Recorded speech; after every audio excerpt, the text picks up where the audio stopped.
You're listening to the One Man Show Network. Welcome to the MMA Fight Picks Podcast with your host, Aaron Weinbaum. Hey everyone, welcome to the MMA Fight Picks Podcast. I am your host, Aaron Weinbaum, and we're going to pick some fights. I'm so excited. It's been like a few weeks. I mean, we got so spoiled, event after event after event, and then nothing. We were forced to spend time with our families. We were forced to get to know our kids better, and I know you all were itching to get back to some fights. So you may notice I'm not in my big studio today. I'm at my dad's place up at the lake, putting away some stuff for him, getting things organized and whatnot for an Airbnb type of thing. So that's boring. That has nothing to do with fights. I'm trying to multi-stream here on Twitch. Trying to really excite those 6 followers I have, and of course I'm on YouTube. And why am I brain fart here? Periscope as well. So the comments are open, so feel free to help me pick some fights. I see I got some people watching already. And if you do happen to be on YouTube, feel free to just click on the old subscribe button there. I would very much appreciate that. So let's get to it here. Let me pull up my notes here real quick. I'm only going to pick a few fights for this just because let's face it, this card's on ABC and a lot of lesser-known guys here, and but it is what it is. Maybe there'll be less violence with lesser-known guys, but I doubt that. Usually, these are the guys that are here to prove a point. But I am going to at least, I think I got 3 fights here to pick. Let's see, 4 fights, 5 fights, I don't know. How about we pick the first fight? And like I said, feel free to come along for the ride, as it were. All right, first up, Joaquin Buckley and Alessio de Chirico. I don't even know how to say this guy's name. Never heard of him before. Talk about Buckley first. This fight, of course, taking place at middleweight. Buckley 2 wins in a row, 2 knockouts in a row. Just beat Jordan Wright, but Impa Kazangyang, I don't know how to say that. I didn't know who Joaquin Buckley was until I saw this jump spinning back kick. It's like something you would practice, just to play around with your friends, just to see if you could pull it off. But, it was probably the craziest knockout I've seen, and I don't know if it wasn't the best of 2020 or not. Yeah, 2020. But it certainly had to have been up there, right? You would think. So we'll see here. I need to do something real quick. All right, trying to mute my phone here so I don't get any more messages. So let's take a look at this Alessio here.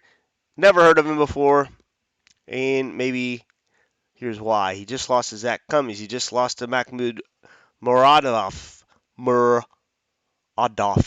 Lost to Kevin Holland.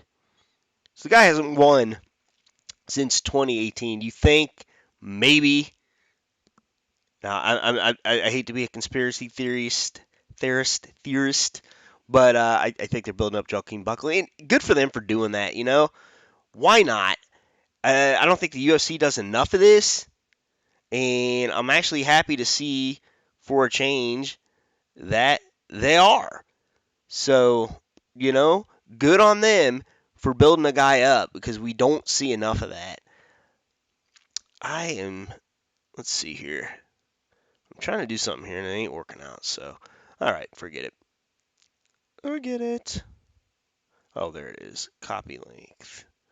Okay, anyway, I'm trying to help myself out here. I don't see how Buckley loses this fight, by the way. It's Buckley all the way. They're building him up. Upset of the year if he loses. Santiago, Ponzinibbio, how exciting that he is back against Jingliang Li. I think I'm saying that. Jingliang Li. All right, let's take a look at Jingliang Li first. Golly. Just lost to Neil Magny. Okay, I remember this fight now. This was back in March of last year, so it's been a while since he's fought. He did beat Elijah Zaleski. I think that his nickname is Easy. Beat David Zawada.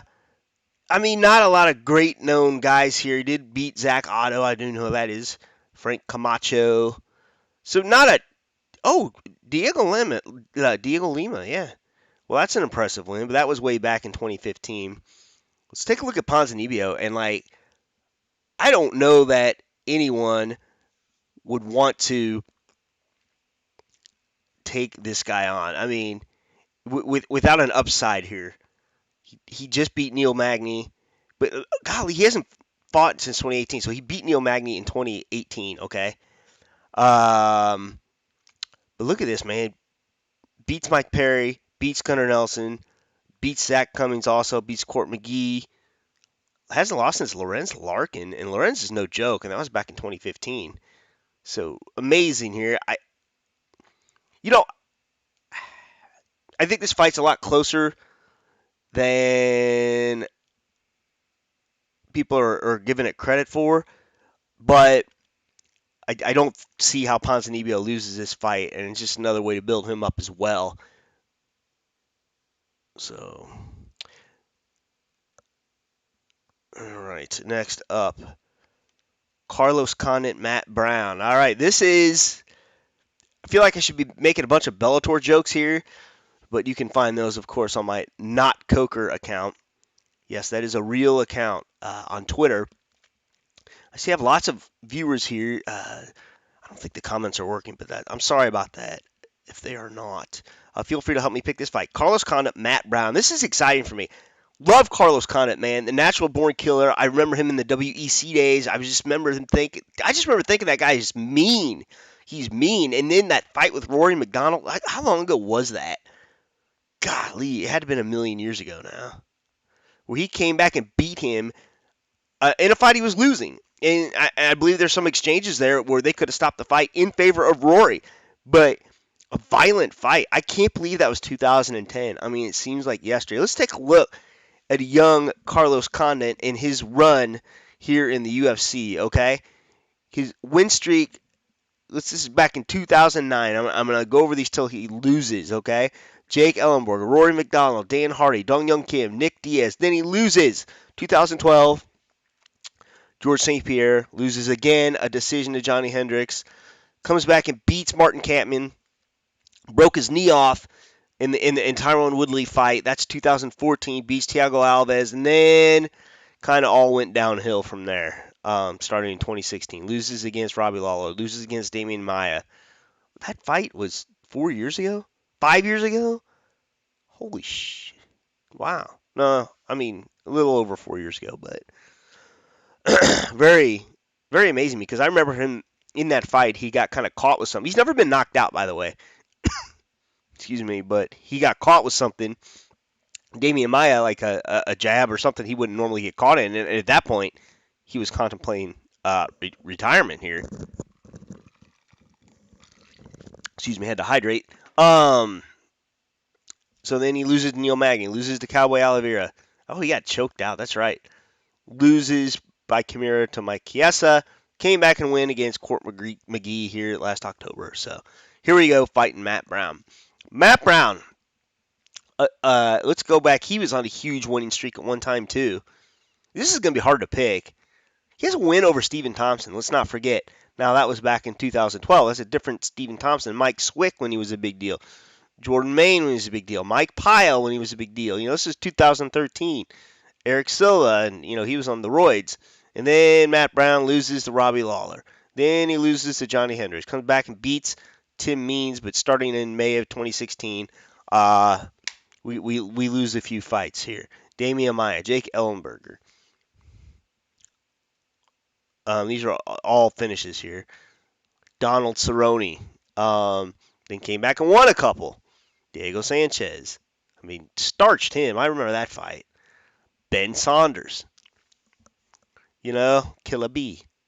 And just lost to Miguel Biaza round 2. So, Carlos can finish you. Matt seems susceptible to the finishes. It's hard for me to pick against Carlos here. I know Carlos hasn't had the best record either, but he just seems the fresher of the two, and it seems like he's just taking care of himself a little bit more. And I hate to say that because I uh, love Matt Brown, and he has given me nothing but entertainment. So I don't like picking against him. I root for him. I root for both these guys, really. I mean, I'm fans of both of them, but I think that Matt Brown will not win this fight. Got to go with Carlos Condit here. Okay, before I get to the main event here, I need to talk about today's sponsor. Yes, that is right. I have a sponsor. Sometimes I'm a big deal, right? Happy New Year's from our sponsor, Manscaped. Manscaped is the best in men's below-the-waist grooming, offering precision-engineered tools for your family jewels, and is here to help you have clean balls in the new year. Quarantine here is one thing. Quarantine ball sack? Nobody wants that. Come out of quarantine with clean balls thanks to the Lawnmower 3.0. The waterproof and skin-safe trimmer will reduce nicks to your two best friends, lefty and righty. The third-generation trimmer even has a light to shine a light to the promised land 2021 looks to be. Still have the Lawnmower 2.0?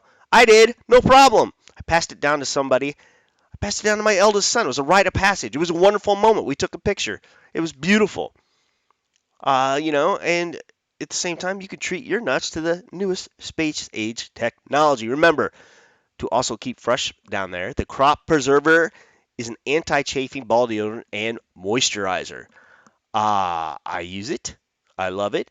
You ready to put deodorant on your stinky ass armpits? Why not put deodorant in the worst, smelliest part of your body? You don't get from under cheese just anywhere, but you get them from under your sack, and nobody wants that. And for on-the-go freshness, you'll love the Crop Reviver Ball Toner Spray. It's like a wake-up call for your nuts. It really is. It's like a nut spritz in the middle of the day. I've used it. I love it. Get 20% off plus free shipping with the code MMAFP at manscaped.com. Your balls will thank you. Again, get 20% off and free shipping with the code MMAFP at manscaped.com. That's, once again, 20% off with free shipping at manscaped.com. Use promo code MMAFP. New Year's, new balls. All right, let's get to the main event of the evening, shall we? Max Holloway versus Calvin Kattar. Now, everyone thinks that Calvin's the kid here. He's not. Max Holloway is the younger fighter. It's crazy. He's 21-6, and he's the younger fighter. Okay, Calvin is 22-4. You know, it's kind of equal in fights here, but Max is a champ, a former champ. He's beating the best in the featherweight division. I mean, Jose Aldo twice. I mean, let's just go over his record here. Some think he was pretty dead on winning that Conor fight, too. Let's not forget he went to the distance with him. All right, let's go back here. Let's tell a little story. A long time ago in 2012, he lost to a man called Dustin Poirier at 145 pounds. Now, after that, he goes on his tear here. All right, Pat Schilling, Justin Lawrence, Leonard Garcia. We remember Leonard Garcia back in the day. This is 2012. This is how long Max has been fighting, okay? At 29 years of age. You know, he loses a couple. Dennis Bermudez, Conor McGregor. Anyone ever hear of that guy? No. Then, all of a sudden, here's the tear. Will Chope, Andre Fili, Clay Collard, Akira Corsani, Cole Miller, Cub Swanson, Charles Oliveira, Jeremy Stevens, Ricardo Lamas, Anthony Pettis. You remember that? Jose Aldo. Insane. And then Jose Aldo again. Brian Ortega. And then he loses going up in weight to Dustin Poirier. I'm going to tell you my opinion of that fight. Okay, Max did not look like he was fighting at 155 pounds. He looked like he was fighting at 145 pounds and just didn't cut the extra 10. He was doughy. If he does come back and fight 155 pounds, I'd like to see him really make a run at it and put on some real weight. Some, just a little bit of muscle, a little bit of girth there, if you will. Comes back, beats Frankie Edgar, then loses twice to Alexander Volkanovski. I need to hydrate again, sorry. Amazing. And some say he won both those fights, some say he won one of those fights, whatever. But he's got to get past Calvin Kattar, who is no joke and is on quite a streak in his own right. Let's take a look, shall we? Just beat Dan Ige. Just beat Jeremy Stephens. Did lose to Zabit. Beat Ricardo Lamas. Beat Chris Fishgold.